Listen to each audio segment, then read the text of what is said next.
à toutes et à tous. Merci d'être au rendez-vous pour ce nouveau numéro de rencontre. Avec 2 mois de retard, les 2 sessions 2020 de la Chine souffrent enfin. C'est l'occasion pour les représentants de tous les échelons administratifs de se rendre à Beijing pour discuter et mettre en place les politiques économiques et sociales de cette année. Alors que les défis à relever sont gigantesques, comment relancer l'économie, quelle stratégie adopter pour les régions les plus pauvres, alors que 2020 doit marquer l'éradication de la pauvreté absolue en Chine, et comment réajuster la relation économique entre la Chine et le reste du monde. Aujourd'hui, nous allons en discuter avec notre invité, M. Ding Yifan. Bonjour. Vous êtes économiste, chercheur à l'Institut de recherche sur le développement du Conseil des affaires d'État. Alors d'abord, pour ceux de nos téléspectateurs qui ne connaissent pas forcément le système politique chinois, pouvez-vous nous en dire un peu plus sur l'importance de ces 2 sessions dans la vie politique en Chine? Oui, les sessions plénières de l'Assemblée nationale populaire et de la conférence consultative politique sont des événements politiques les plus importants de l'année, parce que tous les ans, les législateurs, donc les représentants de l'Assemblée nationale populaire, et les conseillers, les membres de la conférence consultative politique, vont essayer de faire en sorte que les questions les plus importantes du pays. Cette année, les 2 sessions ont été retardées de presque 2 mois. Alors, comment expliquer la décision de l'organiser maintenant? L'Assemblée nationale populaire et la conférence consultative politique, donc la session plénière de ces 2 institutions, ont été repoussées de 2 mois à cause de l'épidémie du Covid-19. Ça montre 2 choses.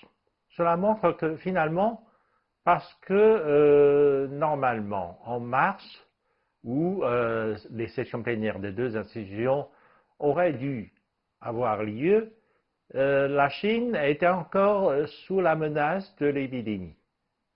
Donc maintenant, comme il n'y a plus de cas de contamination à l'intérieur de Chine, donc domestique, cela montre que finalement, l'épidémie en Chine même est passée. On tient les sessions plénières de ces 2 institutions parce qu'on devait rassembler quelques milliers de députés et de représentants, et s'il y avait des risques de l'épidémie, ce serait une opportunité folle de contamination. Donc, ce qui prouve que maintenant la Chine est sûre de pouvoir se prévenir contre la propagation de virus en Chine. Et quels sont les sujets phares des 2 sessions de cette année? Effectivement, la tenue des 2 sessions plénières de l'Assemblée nationale populaire et de la conférence consultative politique sont des événements politiques importants de l'année, parce que ce sont des opportunités où les législateurs, donc les représentants de l'Assemblée nationale populaire, et les conseillers du gouvernement, c'est-à-dire les membres de la conférence consultative politique de Chine, vont débattre les grands sujets du pays et ils vont faire des propositions, ils vont élaborer des législations pour essayer d'améliorer et d'assurer la continuité du développement de la Chine.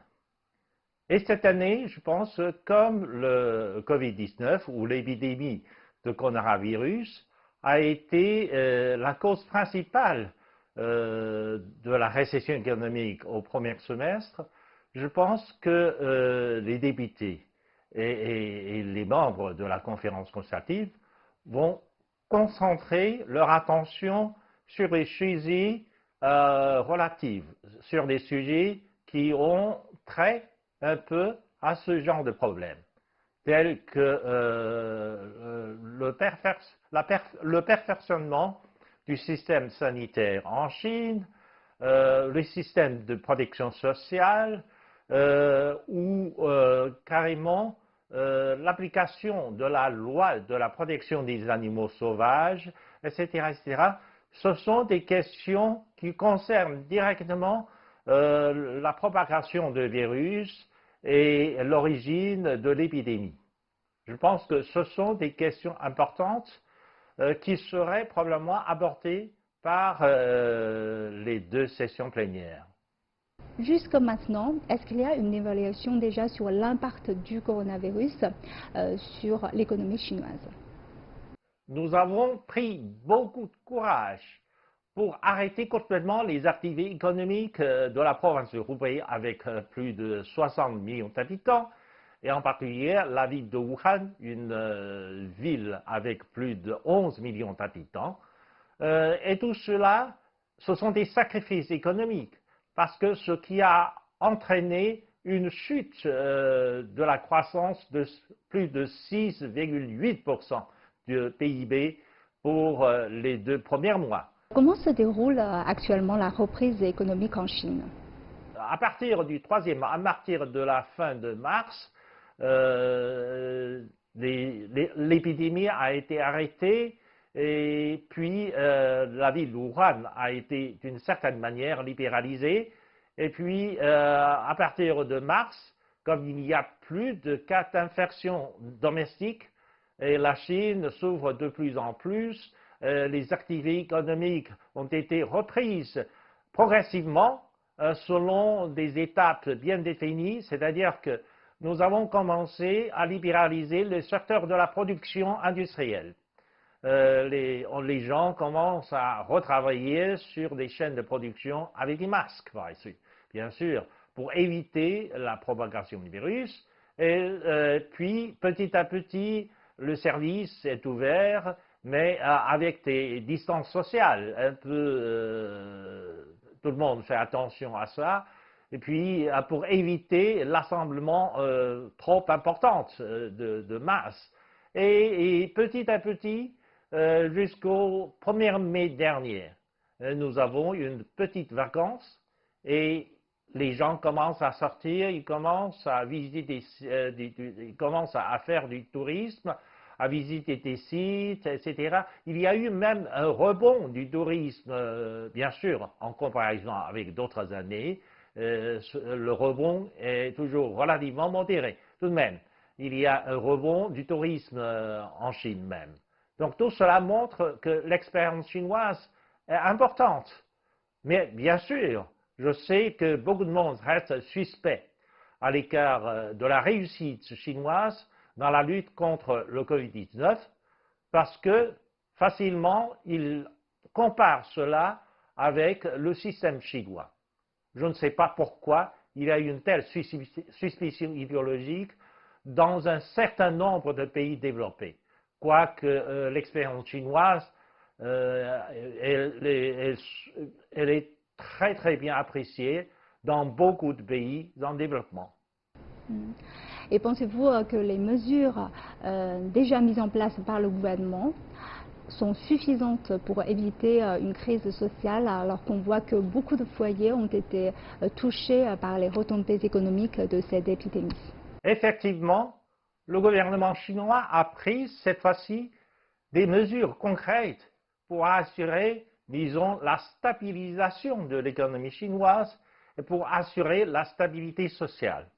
Donc, beaucoup de ces mesures sont destinées à assurer la population de leur subsistance. Parce que, bien sûr, avec l'arrêt des activités économiques, beaucoup de foyers ont été affectés. Donc, le gouvernement a décidé d'allouer des subventions à l'égard de ces familles sinistrées à cause de Covid-19, mais aussi le gouvernement a pris des mesures pour soutenir la croissance, donc l'investissement, le développement. La Chine va investir, ou la Chine va intensifier son investissement dans ce qu'on appelle les nouvelles infrastructures. La Chine va accélérer le processus de la nouvelle urbanisation, etc. Toutes ces mesures sont destinées à promouvoir la demande intérieure du marché chinois, à donner un peu plus d'élan à l'investissement dans les grands travaux, dans le perfectionnement des activités économiques, mais aussi une grande partie du budget public sera aussi lancée, visée sur le renforcement de la recherche scientifique et technologique, car la Chine va combiner aussi des mesures de sauvetage à court terme avec des mesures de développement à long terme. Et vous avez parlé de l'investissement et justement, qu'est-ce qu'il faut attendre du plan de relance du gouvernement chinois? La Chine a préparé aussi un plan de relance pour soutenir son économie, comme la dernière fois. Vous savez, en l'an 2008, lorsqu'il y avait la grande crise financière internationale, tous les pays du monde ont décidé de recourir à un plan de relance pour soutenir l'économie intérieure, pour éviter une grande récession globale. Eh bien, la dernière fois, le plan de relance en Chine a eu des résultats très positifs. Non seulement nous avons utilisé l'argent public plus l'investissement impliqué, entraîné par l'investissement public, et nous avons réussi à faire beaucoup de choses. D'abord, nous avons réussi à construire des lignes de chemin de fer, ce qu'on appelle des lignes de grande vitesse. Avant le plan de relance, la Chine a construit une seule ligne de TGV, de train à grande vitesse. La seule ligne de TGV est à peu près un peu plus de 100 km, reliant les deux grandes villes dans le nord de Chine, reliant Pékin et Tianjin, les deux grandes villes de Chine. La ligne de chemin de fer de TGV ne faisait que 130 km à peu près. Alors, avec le plan de relance, 10 ans plus tard, nous avons construit un peu plus de 35 000 km de lignes de TGV, ce qui représente non seulement la plus grande ligne de TGV du monde, mais aussi ce qui représente à peu près le double de ce qui reste de lignes de TGV dans le monde entier. Donc, c'est beaucoup de choses. En plus, nous avons utilisé l'argent public pour investir dans le développement et dans la construction des infrastructures pour la télécommunication. Ce qui fait que le plan de relance a aidé la Chine à construire des stations de télévision, des stations de télécommunication. La superficie de la Chine a été couverte à hauteur 98% par des réseaux de quatrième génération, de 4G.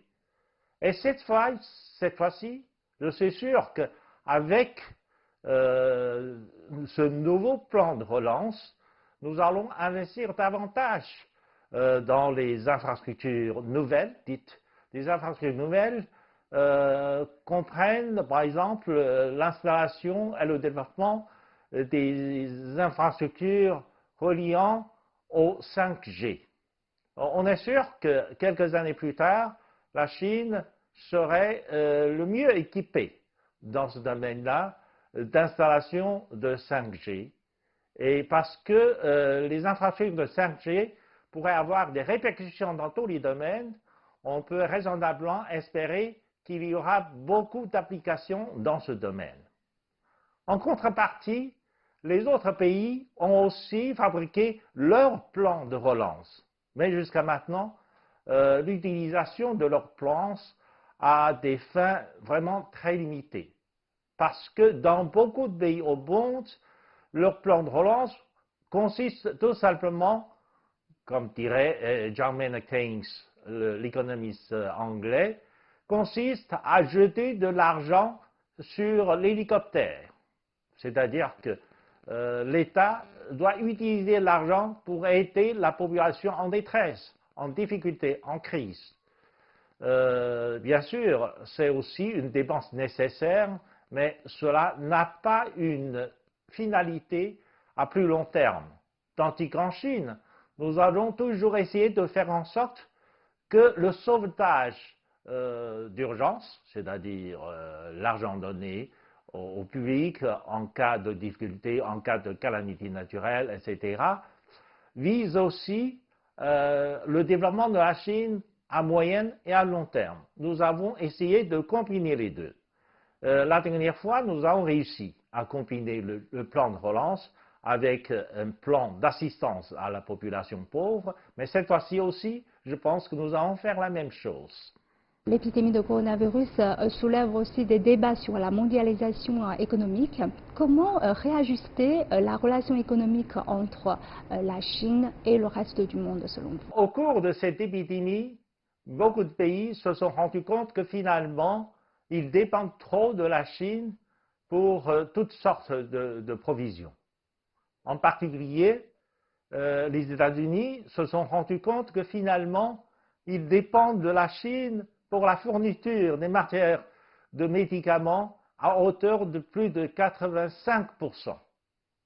Et certaines Européennes me disent que finalement, l'Europe dépend de la Chine à hauteur de plus de 90%. Bien sûr, à ce moment-là, le problème de la fourniture des matières premières, de médicaments ou des équipements médicaux ou des choses essentielles du maintien de l'ordre public, etc., tout cela est devenu un problème de la sécurité nationale. Je pense que pour des raisons de la sécurité nationale, tous les pays doivent faire attention à s'assurer le minimum de livraison, de fourniture.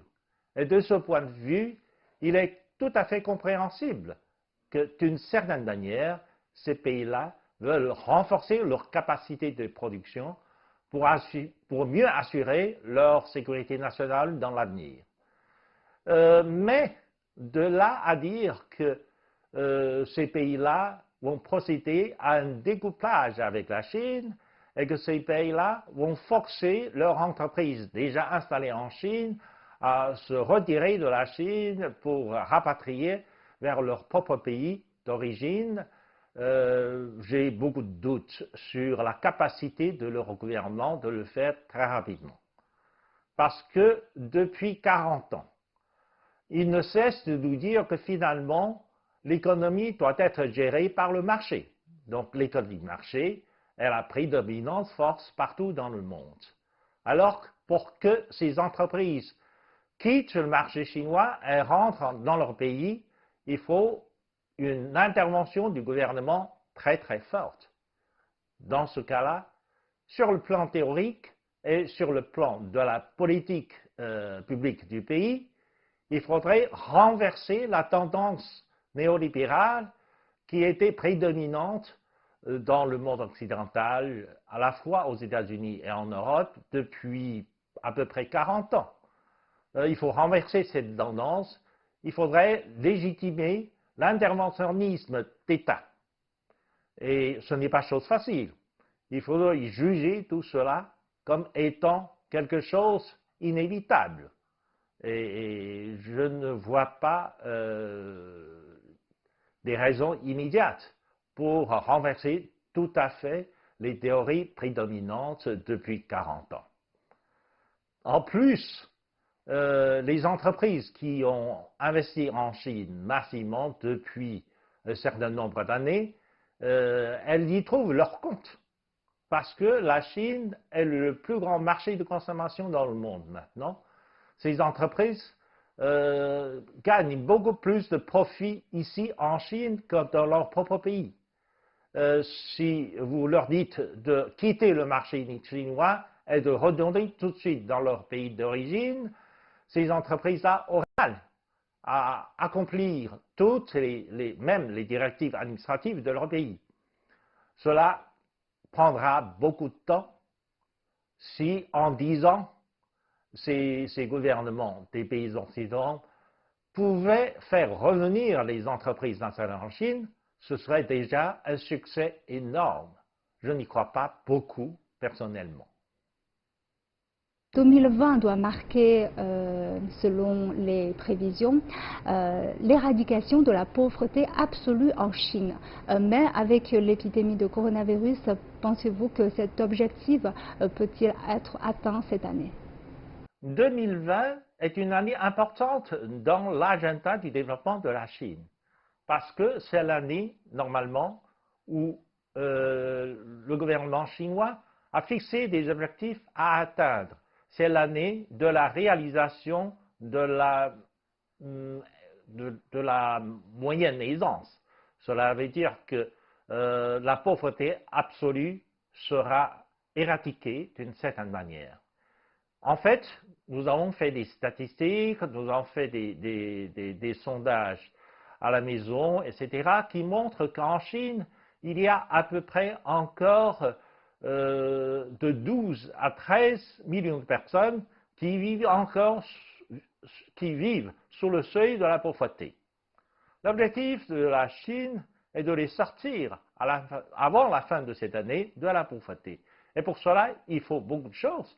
Il faut donc de l'assistance financière pour essayer d'aider ces familles à trouver de quoi vivre, et un emploi, etc., etc.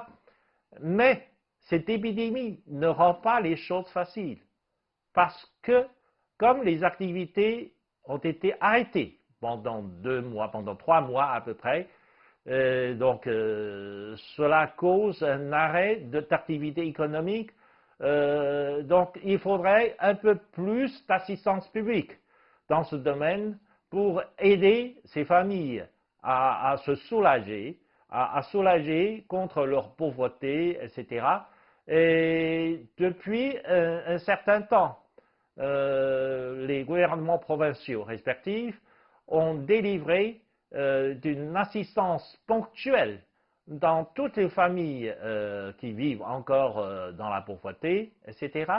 Je pense que dans la deuxième moitié de l'année, il reste encore une tâche importante pour le gouvernement de trouver des moyens d'aider précisément ces familles pauvres à trouver des moyens de développement plus durables. Donc non seulement pour faire face à des crises à court terme comme l'épidémie, mais à faire face à un développement à moyen et long terme. C'est une tâche difficile, mais le gouvernement y met un grand effort pour y parvenir. Et l'un des sujets importants des 2 sessions de cette année, c'est l'examen par l'Assemblée populaire nationale d'un projet de code civil chinois. Alors, quelle sera l'influence de cette nouvelle formulation du code civil sur la vie économique en Chine? C'est le droit qui régularise la vie quotidienne de la population. En fait, dans tous les pays du monde, le code civil est parti un peu du code Napoléon, parce que c'est Napoléon qui a le premier à établir un code civil en France. Et puis, le code Napoléon a servi d'exemple ou de base pour l'élaboration du code civil partout dans le monde. La Chine ne fait pas exception, mais le code civil joue un rôle très important dans la régulation de la vie quotidienne. Et je pense que de temps en temps, l'Assemblée nationale populaire va réviser le code civil en fonction de l'évolution de son temps. Parce qu'avec l'émergence de nouvelles technologies, etc., il y a de nouveaux problèmes qui surgissent dans la vie quotidienne, et ces nouveaux problèmes ne sont pas prévus par l'ancien code civil. Donc il faut le réviser de temps en temps. On voit bien sûr l'épidémie du coronavirus a beaucoup influencé l'économie dans son ensemble, mais est-ce qu'on voit aussi de nouveaux secteurs qui sont en train d'émerger dans le sillage de la crise sanitaire? En fait, l'épidémie n'a pas seulement que des côtés négatifs. Cette fois-ci, l'épidémie a été un facteur promoteur du développement de l'économie digitale en Chine, numérique ou l'économie numérique.